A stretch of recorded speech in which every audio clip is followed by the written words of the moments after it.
Hi, Smart Chicks. It's Carol Maloney Scott, and today we have with us for the Smart Chicks Speaker Series my friend Leanne Pond with Engaging Leadership. And Leanne is going to talk with us today about having difficult conversations at work. So I'm looking forward to hearing Leanne's tips, and I'm sure you are as well, because there are a lot of difficult conversations that we have to have at work. And most of us struggle with those. So I'm going to, without any more further ado, just let Leanne start sharing with us. And then I am going to probably interject some questions and thoughts as we go along. And at the end, just to make sure that anything that I anticipate people might want to know more about is addressed. And then, of course, we will have all of Leanne's contact information and things in the post so that you can reach out with any questions after you've watched the video. So Leanne, I'm going to let you go ahead and give us a brief little introduction and then take it away. All right, very good. Thank you. Well, thanks for having me. I was so excited about this. So I'm Leanne Pond. I am a reformed corporate employee, moved up through the ranks, got into the C-suite, as they say, and spent the last 15 years of my career in the C-suite, and found that I have an accounting background, but I found my passion in leadership development. So helping to develop the upcoming leaders in our organization, and 2 years ago ended up leaving the corporate world and becoming an entrepreneur and starting my own business doing leadership development. So I say that I help organizations create high-performing leadership teams. So I do that through coaching, training. Anytime anybody will listen to me, I love to share what I wish I had known. I wish I could have done better. I thought I was doing the best I could, but I've since done research. I've since written a book, and I want to share what I wish I had been taught. So I basically have a series of courses that's a kind of a fake it till you make it. I specialize in newly promoted supervisors, really helping them make that transition from a technical role to a leadership role. So this is a mini version of one of my workshops to do that. But this topic can be applied to those who don't even supervise, can be applied to those of us with coworkers, with bosses, can be applied to our families and friends. So I think it's a pretty good topic. So I'm going to go ahead and attempt to share my screen, which is always a little, you never know what's going to happen. Right, you never know. We just see what happens when these things happen. It looks like it's happening. Woo! Wow, and there's a lot of color happening there. Color. Let me make it bigger. That is wild. No, I'm enjoying the color. I know it's a little distracting, but more on the big screen, it's more than I thought. All right, you good? You can see that? Yeah. All righty. So I call this "We Have to Talk," or "We Need to Talk," or any of those phrases that actually makes my husband nervous. So he knows a difficult conversation is coming. So having those difficult conversations in the workplace or any place. So let me get myself squared away to move these forward. So as I mentioned, my business name is Engaging Leadership, and you can see my name printed out here because it's always better to see it in writing too. So today what we're going to talk about, I want you to leave with three things. How to handle uncomfortable conversations, how do you give bad news, and how do you handle anger at work? So kind of three topics that make us a little uncomfortable. So my question I want to throw out, and I guess Carol's just going to have to answer it, but what are some conversations that are uncomfortable to have with your employees or your coworkers or your boss? So if something jumps to mind for all of you out there, and Carol, I don't know if you have anything that immediately. Oh, yeah, I can think a lot. Yeah, it's there. Yeah, so I agree with what you're saying. Like this could be applied to any area of life, and you certainly don't have to be, a supervisor to have these issues, right? Some things that come to mind for me are sometimes when you have a coworker who is undermining you, when you feel maybe they're taking credit for your work, or they're sabotaging your work in some way, and you're not sure who you should talk to about that, whether you should go, to your manager, or you should try to talk to that person first. How do you approach that? And then there's even silly things like, the guy in the cube next to you eats like smelly food for lunch every day, and you don't want to have to smell his food anymore. Or, so it can be the very serious, work issue, right? That really affects your employment and you know, your actual job, or it could be something that just affects your work environment. And certainly anytime you have to have an uncomfortable conversation with a manager, you know, where you need to tell them, maybe give them some feedback if they're, you know, something that you're not getting from them. I think we've all had managers that'll say, oh, I have an open door policy, you know, come to me if you have any problems. But then when you have a problem, you're like, nah, do I really want to come to them? And especially if it's a problem with them, you know, how do you approach that in a constructive way so you haven't now ruined that relationship or jeopardized your job in some way? So those are just some things that just come top of mind for me. Yeah. And I think, you know, having these conversations, deciding whether to have them or not, or directly confront the person or how to handle it, reminds me of your neighbor where you live. The same kind of thing. They're playing their music too loud, their dog's barking. Do you, you know, how do you handle it? Is it a direct conversation? You'd rather just leave them a note on their door and anonymously. You cause a problem with your neighbor and it's an ongoing problem. So it's kind of the same at work. You offend somebody and you never know how that's going to come back to bite you. So some of these conversations have to do with conflict, with confrontations, which would be a direct conversation, disciplinary discussions if you're a supervisor. So I'm a big believer in addressing it directly. When I had employees come to me about another employee, my question always was, did you talk to them about it? And if not, why not? And I always tried to encourage them, because really having professional conversations, polite and professional conversations at work, is something we all have to learn how to do. And it does take some bravery to sit down with somebody and look them in the eye and talk about something. But if you're aspiring to a leadership role, or you're just aspiring to be a professional employee, you really have to make the effort to have a direct conversation. So I'm going to give you some examples and also some steps, some practical steps for actually having those conversations. So the first one, I'm going to give you a scenario. So the scenario is Shana and Chris. So Shana is a manager of a car wash. Chris has worked for Shana about 6 months, and Chris cleans the insides of the car. So, you know, you take your car in to be through the car wash where they're taking it around. He's the one who gets in and vacuums it, and then he meets you on the other end, and he polishes and dries the outside. So he's been a good employee for 6 months, but in the last few weeks, other employees and customers have started complaining that when he's done cleaning out the inside of a car, there's a body odor left behind. So Shana needs to have a conversation with him, but as you can well imagine, she's dreading it. So I would think anybody would think this is uncomfortable. A couple different things here. She's a female, Chris is a male. Sometimes that plays in, sometimes that makes it more difficult on these types of conversations. But the question is, how should she handle this? How does she really have this conversation she knows she has to have? So we'll go through the steps and use this as our scenario, because I'm sure we all just cringed. Yes, everyone's cringing. Yeah.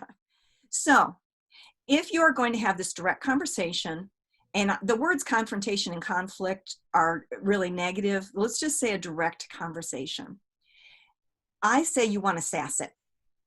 First of all, take some time. You want to see the situation from the other side. So Shana needs to sit down and say, okay, Chris has been a good employee. Chris has not had a hygiene problem prior to this.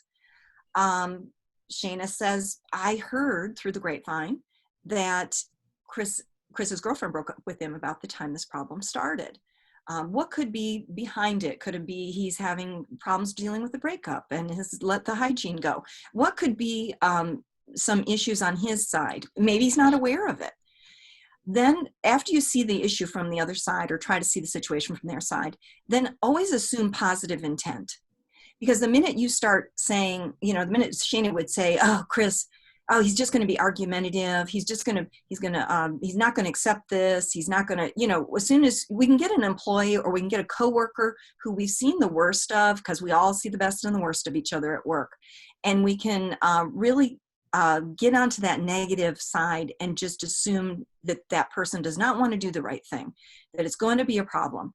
As soon as you start doing that, you've lost your control of trying to deal with this situation in a polite and professional way. So you want to assume that they have positive intent. So Shana needs to assume that Chris, immediately when this is pointed out, is going to want to correct it. She's got to assume. He does not realize it's going on. And then the third step for her is actually to script the conversation ahead of time. And I'm a big believer in scripting conversations that you anticipate are going to be emotional for you. If you're going to be embarrassed, if you're going to be uncomfortable, if this is going to bring up some emotions for you, script it ahead of time, whether you have to write it out or you have to practice it with somebody else, but have it ready to go where you're more comfortable with what needs to be said. So that's SAS. 3 parts you want to prep ahead of time. So the question might be, how can we script the conversation? We script it because I love a good acronym. We script it with the acronym DESK, D-E-S-K. See, try to remember these. SAS it with the DESK. So sitting down and scripting the conversation, you want to describe the behavior or the performance issue, whatever it is. Describe it very objectively. And by objectively, I mean what could be seen on a videotape. So whatever behaviors might be able to be seen on a videotape is something that you could discuss with somebody. So say that you have somebody, an employee, that you think has a poor attitude. Poor attitude is kind of a subjective description. You want to instead describe it objectively. So picture what you could see on that videotape of when they're displaying that poor attitude. So it might be, I feel that you come to me and you raise your voice when I bring a topic up to you. Your body language appears defensive. Things like that you could see and that are definitely nobody could argue with. They're objective. So that's the D. You want to describe the behavior. E is explain how the behavior is impacting the work. So you're describing specific incidents that led to this, having to have this conversation. You're maybe identifying the rule or policy or performance standard that was violated and how this is impacting the work that your department's trying to get done. The S is specifying a requested change of behavior. What is it that you want out of this? And clearly communicating the consequence of not fixing the problem. So whether a performance issue and the employee, if they don't fix this problem, that you'll be heading down a disciplinary road. A neighbor who's crunching too hard on his, all day long on his gum or whatever it is, or talking too loud. If this continues, I just can't, it's interfering with my work. I'm going to have to say something to the boss, whatever it's going to be. And then K, this is in here to kind of kindly end this conversation on a positive note. Maybe with your crunching neighbor, your cubicle neighbor, you're saying, we've always worked well together. I've never had a problem before. I really want to continue a great work situation with you. I wanted to bring this to you because I didn't think you were aware of it. So somehow just summing it up in a positive way.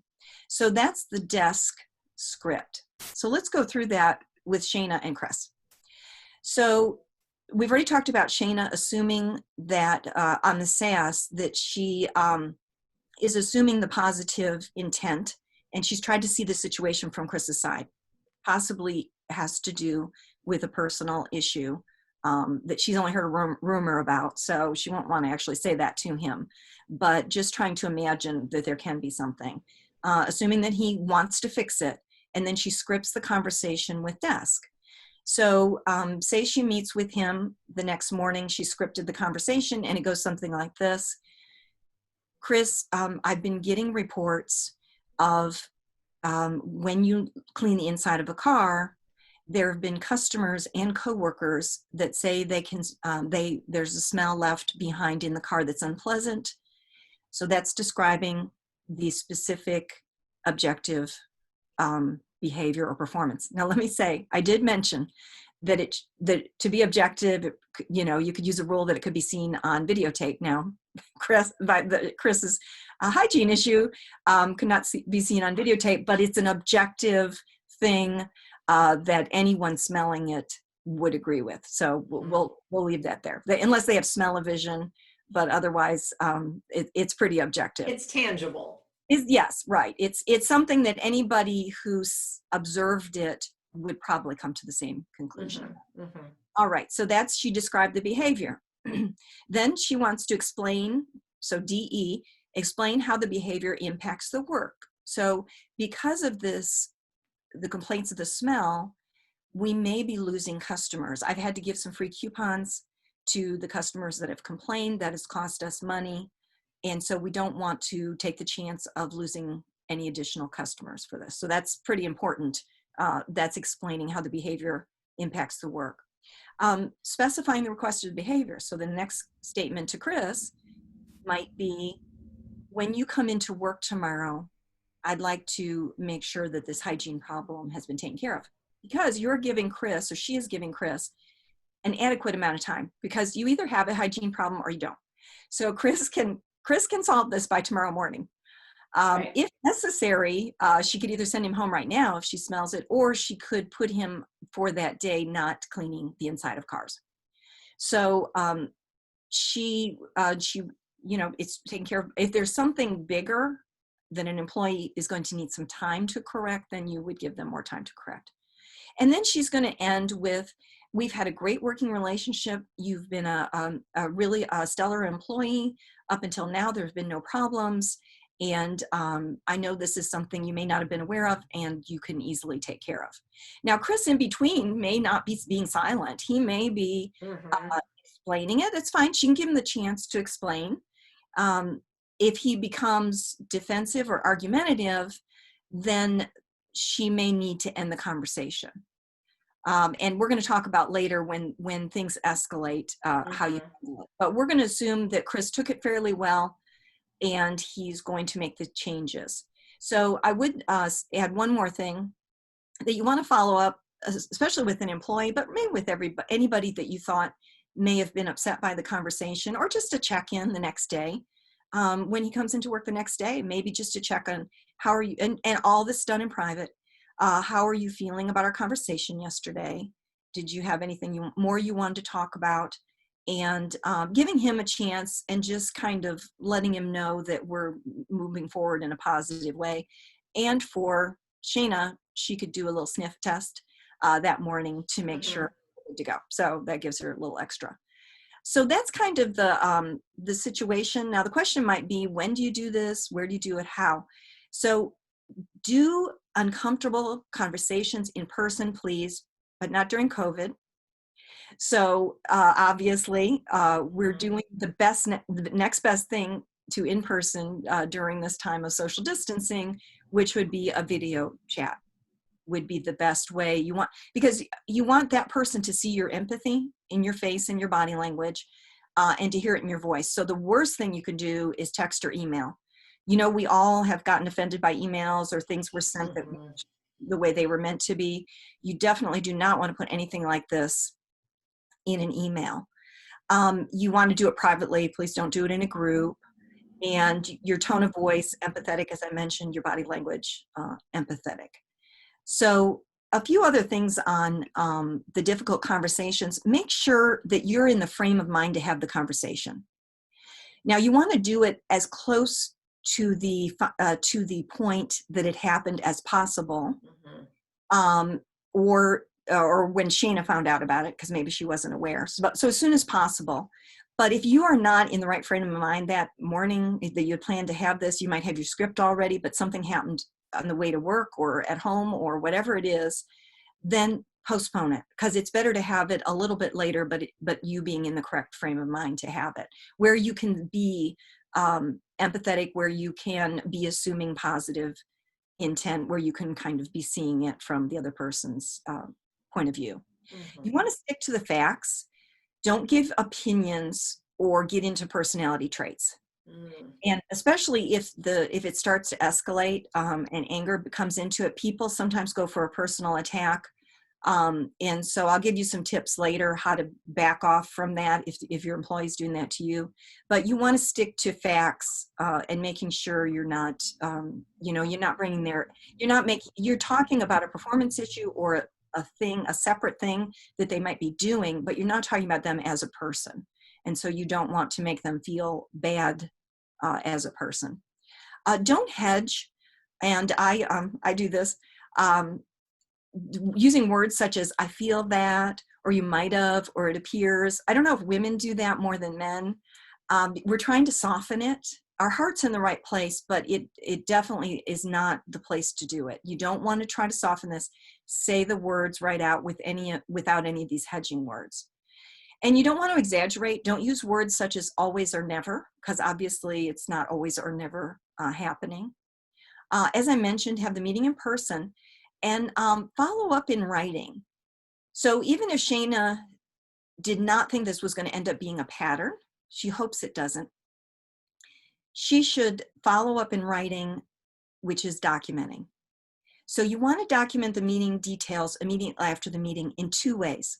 One, Shana would have wanted to, when Chris left her office after they had the discussion, while it's fresh in her mind, write herself a note, or what I used to do is send myself an email so that it was date stamped.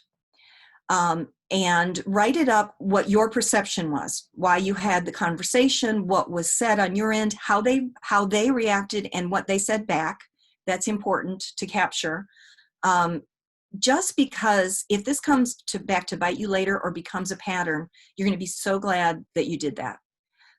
So that's following up in writing to yourself just for your file. I used to have a developmental file on each of my employees in my office. It was things that had not risen to the point of being in their personnel file. It was notes I was keeping. So that's thing one, document it for yourself so you can remember the facts, the time you met, the day you met, what was said on both ends, and how the meeting ended up. The other thing to document is after the meeting, follow up with that person in writing and say just a summary of what was said and end on that kindly note. So just, you can start out by saying, I want to follow up on our meeting that we had today at 3 p.m. Just to reiterate what we talked about, bullet points, whatever you want to do. And then your kindly ending, I'm looking forward to this problem being solved very quickly and continuing to work on a great basis with you. Something like that. That, a couple reasons. One is if that person received that and they did not send back to you, no, that's not the way I understood that meeting, but they were silent. They accepted what you said to be, yeah, that's what we talked about. So if it ever came back later, you've got that. If they had a problem with what was said, or if they didn't agree that that's what was said, why didn't they? That was their chance. The other thing is that person probably, the minute that she started telling Chris that there was a hygiene problem, he might have closed down. He might have become embarrassed, upset, and he might not be remembering everything that was discussed. So that's giving him in writing just a summary of the discussion. So documentation solves a lot of issues. All right, we good on Shana and Chris. I did want to say one other thing that's interesting. I've given this presentation before a live group before, and someone said, what do you do about somebody? What if Chris, the odor, was his culture and the food that his culture eats, spices and things like that, or his culture as far as bathing, etc. So, this can get into some sticky situations. And I think if he had said that back to her, then she might have wanted to work with him to see how can we work within your cultural needs to solve this, because they could have talked about it together. He might have had some suggestions. If not, she may just have to think about balancing, is she going to be able to use him to clean the inside of the cars in the future, and things like that. But to be definitely in a situation like this, or always, because that's part of that, seeing it from their side, is there something more at play here? So are there some cultural differences that I'm going to need to make accommodation for? And of course, she's managing a small car wash, but if you have an HR department, that's the time to bring them in, because they're going to help you navigate that situation. Carol, anything to add to that? Because I know you have experience in that area. Yeah, that's one of the fun things about working in HR. That's a good point. And, sometimes, we have a problem with something and we don't see the other side of it. So I think, and that's why I think it is so important to approach any of these conversations in a non-aggressive, non-combative, non-attacking, what I'm looking for, non-judgmental way, right? And sticking, as you said, sticking to the facts, because it is very easy to go from a professional conversation to a very unprofessional conversation when you allow, like your opinions or your culture or your beliefs or your whatever, wherever you come from with whatever this issue is, um, to lead the conversation, because then that's when we really get into a lot of discrimination in the workplace. So, and that can come between coworkers, not just in a reporting relationship situation. So yeah, that is a really good point. And yes, when you have an organization that has HR, like a large enough organization where you have that support, you do want to bring that support in. But to your earlier point of when you were a manager, you would always ask people, have you talked to the person about this? HR is going to say the same thing. So if you go straight to HR, it's always, when we're uncomfortable with having a conversation, right? It's always nice if we can bypass the conversation and have somebody else to go to, whether it's the boss or HR or somebody, right?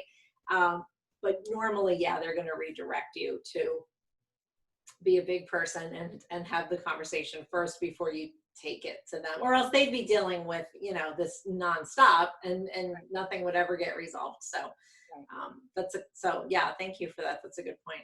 It's going to develop you as a leader too. So Right. to have these, it'll get easier each time.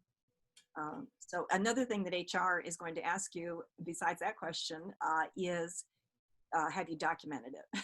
Yes. So that's why Yes. I'm big on documentation, because if you Yes. don't start early, you can't go back and recreate it. Right. Oh yeah, right. You can't, especially when we're time stamping things. The other thing I think is interesting too, Leon, that you pointed out earlier was that, this training that you're doing right now is not only for people. When we talk about leadership, I think everybody always thinks in terms of I'm the boss, right? Leadership means I'm the boss. But, there is a lot of leadership in general, like self-leadership, just leadership in your role, as you said, leadership that you just want to be a good professional employee who is contributing, leadership, you can show leadership in your job without being, without having direct reports, without people, without having that as a title. Right.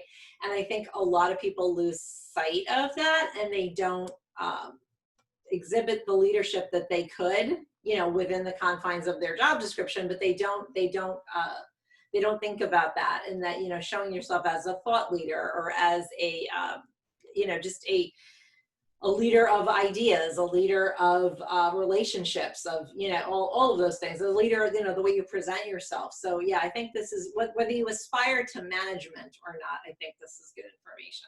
Right.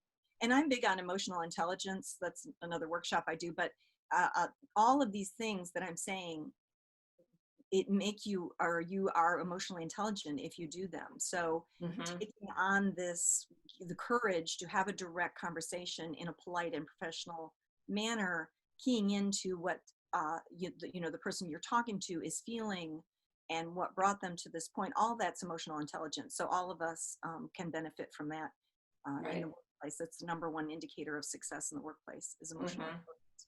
So, okay, well, so just to kind of reiterate, so we got the desk and describing, explaining, specifying, kindly ending. But I want to point out that I consider this desk conversation, this uncomfortable conversation, to be a macro intervention, meaning a large intervention that you're doing. It's a pretty large conversation. It's a big deal. And I want to compare it to giving feedback, which I consider to be a micro intervention. And a whole other workshop on giving feedback.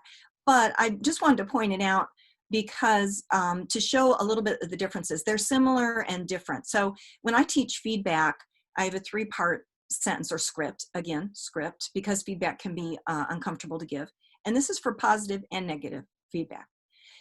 So when you're giving feedback, and this can be an employee, but it can be anybody that you work with, live with, friends with, anything, you're giving people feedback. And the reason you're doing it is to affect future behavior.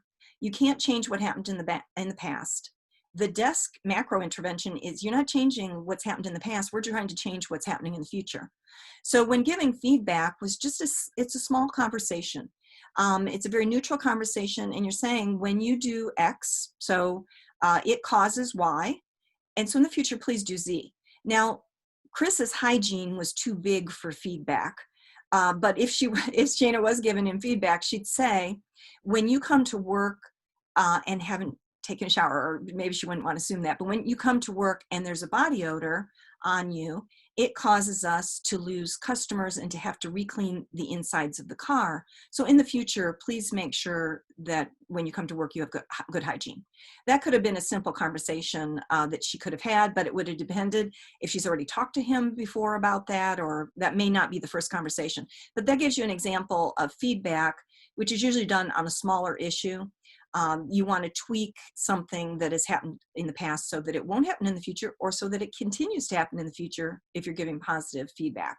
So just to give you a little example, the difference between the two conversations is that the feedback doesn't end with a kindly statement because you're neutrally giving it and moving on. It should take just a few seconds and you're not making a big deal of it. So you don't need to kind of tie up the loose ends and take care of hurt feelings, because there shouldn't be any. If you're in the habit of giving positive and negative feedback, the person who's getting it will be used to it, so it won't be a big issue.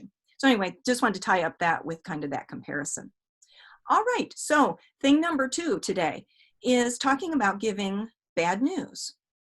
So some circumstances that you may have to give bad news at work. If you're a supervisor, you may have to lay someone off. You may have to let them know they didn't receive a promotion they were really counting on. Maybe a project that they put all kinds of time in has been disbanded. So giving bad news at work can be the same as giving bad news in any area of our lives to anybody. The first step is don't delay. And this is a common theme through this whole bad news bears topic today. Don't delay on having your desk conversation. Don't delay on giving bad news. Do it as soon as is possible. And also make sure, again, you're in the right frame of mind. The other thing is, don't make small talk before you give it, because small talk tends to make people relax. So we first greet someone, we've asked them to come into the meeting room, and as they're coming in and sitting down in the chair, we're making small talk. Well, they are immediately saying, oh, okay, this isn't any big deal meeting. They're getting, and that's really kind of cruel to do. I've done it, believe me, and I did it for myself because I was uncomfortable. Because then they're just all comfortable in their chair because you've made small talk, talking about the latest sports event, and then all of a sudden you're telling them something really that can be devastating to them. So don't make small talk, don't delay, and use a short phrase to give them a clue as to what's coming. So as that person's coming in the room and sitting down, instead of making small talk, they sit and you start out immediately by saying, there's no easy way to say this, or I have some news that may be hard for you to hear, or this is awkward. So, and really Shana could have started out her conversation by saying, this is awkward. So that could have been, because she was giving some embarrassing news. So just don't delay, be in the right frame of mind. Don't make small talk because you want to give them a clue to this is a serious conversation. So start out with a phrase that lets them know something is coming that's not going to be pleasant. So that's the first thing on giving bad news or unpleasant news. You want to give it with compassion. So you've said whatever it is. This may be hard for you to hear, but the promotion that you really worked so hard for has not come through. And so that person's going to be upset, and you want to pause to let them acknowledge their feelings. You don't want to just keep talking and explaining, because they've just heard something shocking. So they need a minute to process it. So just pause, give them silence. Silence is a very effective communication tool that I think we don't use often enough because we're uncomfortable with silence. So give them some silence. You could say, I know this is hard for you. Go ahead and take a minute. When you're ready, we'll continue. So anything like that is an empathetic way of acknowledging their feelings and giving them some space. And of course, if there's tears to come or they just can't get themselves together, then you maybe want to finish the conversation at another time. Say that should we, offer them the chance. They may just want to get through it. So you want to just be aware. I always go back to this example. My husband had a friend in a department. They worked together in two different departments. Her department was being outsourced.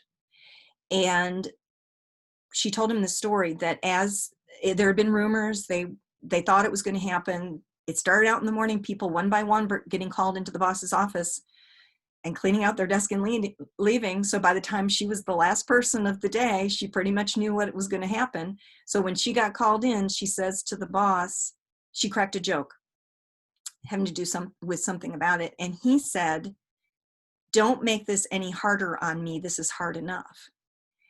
And that's an example, I think, of giving bad news without compassion, because it wasn't about him. I'm sure he didn't sleep the night before. I'm sure he felt terrible all day long. But as terrible as he felt, each person that left his office was not going to have a job the next morning, and he was going to have a job. So get yourself, and that's another emotional intelligence, get yourself out of the situation. It's not about you. It's about this person. So this bad news may have been very difficult to give this person. You might not have slept the night before, because that happened to me many times when I was going to give bad news. So, but it's not about you. So that is thing 2, giving bad news.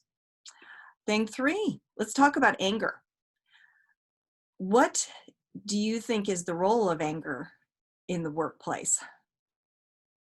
And I don't, Carol, I don't know if you want to jump in, but I will throw it out there. I don't think there is a role for Yeah. anger in the workplace. Right. There really isn't a role. There isn't a positive role.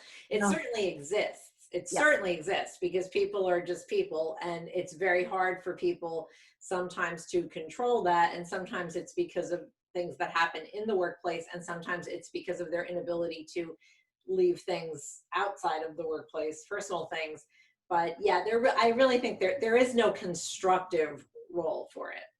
Yeah, right. And so we feel anger. We're human. I'm sure we've all felt anger at work, but we really can't show it at work. If you're going to be a professional, uh, person, you have to fight to not show it at work. So I'm going to look at it from 2 different ways. So I'm going to look at it where someone else is angry at you at work.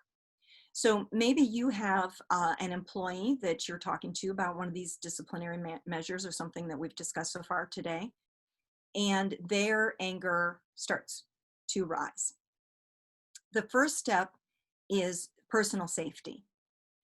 So you have to make sure about your safety, about their safety. They may go off the rails, about the safety of people around you. So if you are in an office and you've closed the door because you're telling them a private thing, that obviously that would make sense. You want to think about, even when you set up your office, is there an escape route? I mean, if somebody did lose their temper, I didn't mean them to, didn't know it was going to happen, but how am I going to get out of there? So that's one thing to think about, and especially supervisors need to think about, where's their desk as compared to the door. So, but anyway, if it's too late for that, you already have your office set up and this person is starting to get angry, you want to end the conversation. So you can de-escalate. You can start to say something that, make an attempt at de-escalating. We could talk about this later. Why don't we end this conversation? But if the person is getting angry, you need to think about getting out of that room safely. So whether you need to stand and make a beeline or whatever it is to get out safely. But whatever you need to do, if it's not that bad that you feel like you need to make a fast escape, then just end and regroup later. So end the conversation. And this is, again, where I encourage supervisors to have a script, because you're going to run into this one way or another. So have a script where you say, why don't we end this now? Why don't we talk about this later? Some go-to phrase that in the heat of the moment comes naturally to you. So end, but I say regroup, because you don't want to leave it. Something happened to trigger that employee, and you need to find out what it is, and you need to go back also and finish whatever the conversation was, whether it was a disciplinary measure or whatever. So I would start out the next time you meet, another day, everybody's settled, and the first question I would ask is, could you help me understand where you were coming from in our conversation the other day? Because you do want to probe and find out what their trigger was. It might be something that you said or did that you didn't even realize. It may be something that didn't even have anything to do with your conversation. So it could be anything. So that's when handling others' anger.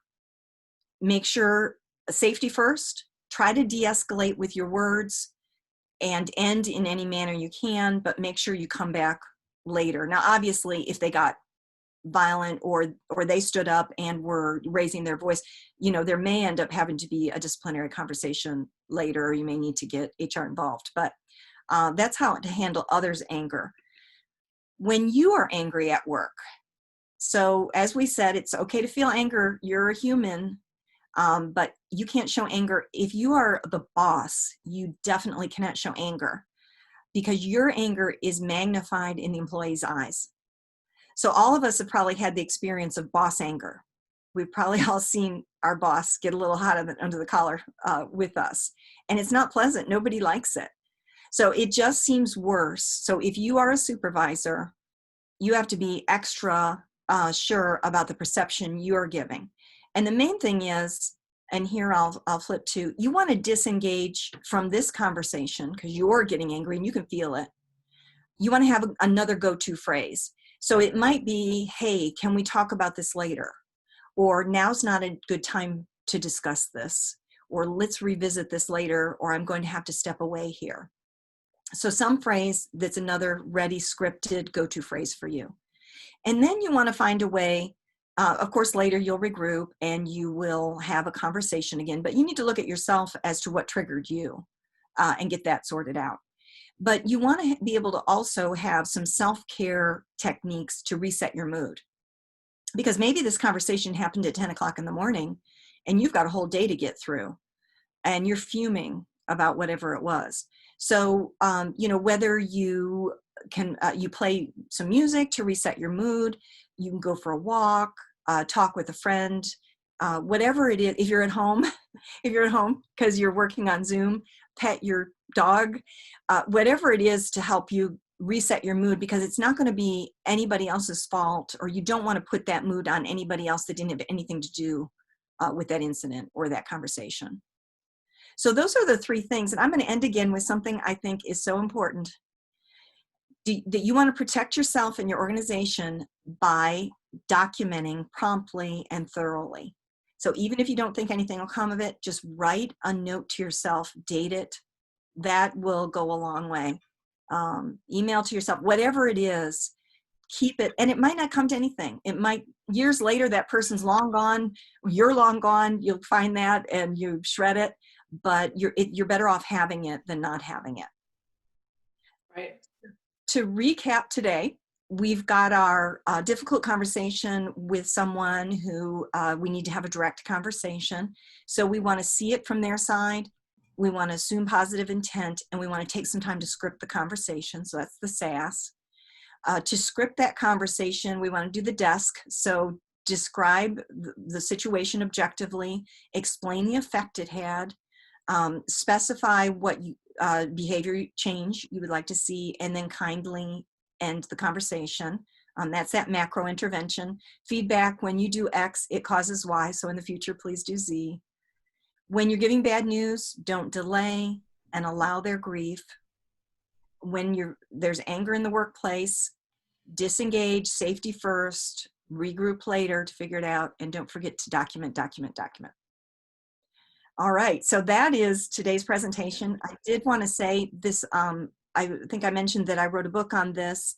So employee engagement, supervisory skills, help for that first time or experienced leader. Really fake it till you make it kind of X, Y, and Z. So all these, everything I talked about today is in the book, and I do workshops on everything that's in the book and everything that has to do with helping people become better leaders.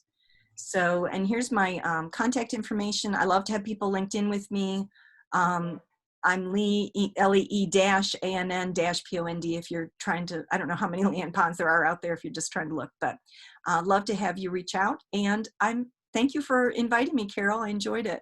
Thank you, Leanne. Yeah, one of the things I'm wondering about is, as you were summarizing that, is how much more has just anger and just inappropriate conversation and things like that taking place now that so many people are working from home as opposed to in the office.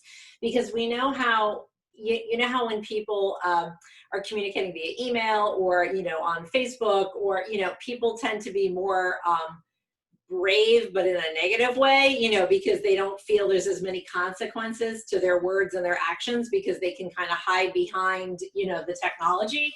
So I wonder how many people are struggling with that themselves, or struggling with coworkers or managers or subordinates, now that we're doing this. Because if I say something to you now, that you don't like, I don't have to see you anymore today. You know what I mean? Because you're not right here. You're in there. So I can just turn you off, and I don't have to see you, and I don't have to be with you. In person. I won't see you on the line to get my food in the cafeteria. I won't pass you in the hallway. I won't see you in the ladies' room. Right. So I'm wondering how that's affecting people having conversations. I think in some ways it might be making people more bold in a negative way, but I think it also might be making some people more bold in a positive way, because there is a little bit less, a little bit more anonymity, and a little bit less, of that in-person interaction. It might make people feel a little more comfortable. I don't know. I think it's going to be, very interesting to see. I'll tell you what I'm hearing from my leaders that I'm coaching and training is that the number one problem I'm hearing complaints of is that people who in the office you would have stopped by their desk now are receiving an email about an inquiry and are not answering the emails. So I'm hearing a lot more of people just retreating. Yeah. Being engaged and not being responsive seems to be the big problem. And people can ghost, on on internet, on online things. And so one thing I say to supervisors is require staff meetings we'll have staff meetings more often, but require video for everybody. Right. Whether the company has to pay for the camera or whatever it is. Right. It's worth it. Yeah.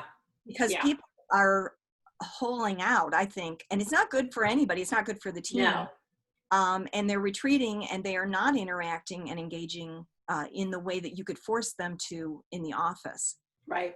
So I think that Leanne's book also, because I read Leanne's book, and, obviously I coach people, but I don't manage people. But, I found it just, employee engagement is just a big pet peeve of mine. Like when I was in the corporate world, like good employee engagement, good employee onboarding experience, all that stuff. Was always very important to me, and it's just an area of interest of mine. So I enjoyed reading Leanne's book just from that perspective. But I really think, even though the book is written with leaders, again, people who manage people in mind, I still think it's a valuable resource to think about what you as the employee can also do to help not only your own engagement, but the engagement of others on your team. Because yes, the manager does, the leadership, right, top down, does have a lot of effect and on overall engagement, of course, right, because they're setting policies and they're, setting the course. But the way people interact with each other, the way they have conversations, the way, the interpersonal relationships, the manager is one person, and, and then, all this down to the masses, right? So I really think there are a lot of things that individual employees, individual contributors can do to both make their own engagement level higher, as well as that of their team. And so I find it to be really a worthwhile resource, really, for anybody, in employment. And I really also want to see eventually, Leanne, and, I think it's a little too soon, but as you gather your data, I want to see that Engagement Ring Part 2 COVID edition come out eventually, because I really think that a lot of changes not only are happening currently, but I think, this pandemic has been a big enough deal that it's going to be a whole paradigm shift in the way we do things in the workplace. So I think it'll be just interesting to see how that really plays, like the long-term effects, so 5 years from now, what does this look like, right? I think it'll be interesting to study. Yeah. And I have a engaging your employees in the remote virtual world workshop. I do offer it for free to organizations, just to kind of share with them and test out how they like Zoom training, etc. That's awesome. Yeah, that's awesome. Yeah, I will. Yeah, I'll share that as well in the group, because we actually do have a lot of both leaders in the Smart Chicks Career Club as well as in Career Happiness Studio. And we also have a lot of ladies who work in human resources and talent acquisition, because obviously I worked in those fields, so I brought a lot of those people, to my group. Yeah, and there's a lot of people that I think probably could benefit from that as well. And honestly, the smaller organizations, even the small businesses where people have employees, right? Maybe they have 20 employees, 10 employees, right? And they're used to all being in the same physical space. I think it's even harder for those people because, as you said earlier, they don't have HR support, so all of this is on them as a business owner. So a lot of this really is also very applicable to the entrepreneur, particularly the entrepreneur that, obviously employs other people. But even if you don't employ people, you have customers, you have suppliers, you have, you always, none of us exists in a vacuum, right? We all have engagement, right, with other people. So there's the broad application of this as well, which is one of the things I love about your work. Well, thank you so much, Leanne, for being here today and doing this with me. I miss seeing you. Leanne and I we're members together of a lot of women's professional organizations here in Richmond, Virginia, and we don't do those things anymore and see each other the way we used to. So that was fun, and we don't get to do that so much anymore. But thank you so much, Leanne. Thank you, ladies, for watching. And if you do have any questions for Leanne or anything you'd like to discuss on this topic, please just let me know, let Leanne know, or start a post in the group, and we'll continue the dialogue. Thank you so much. Thank you.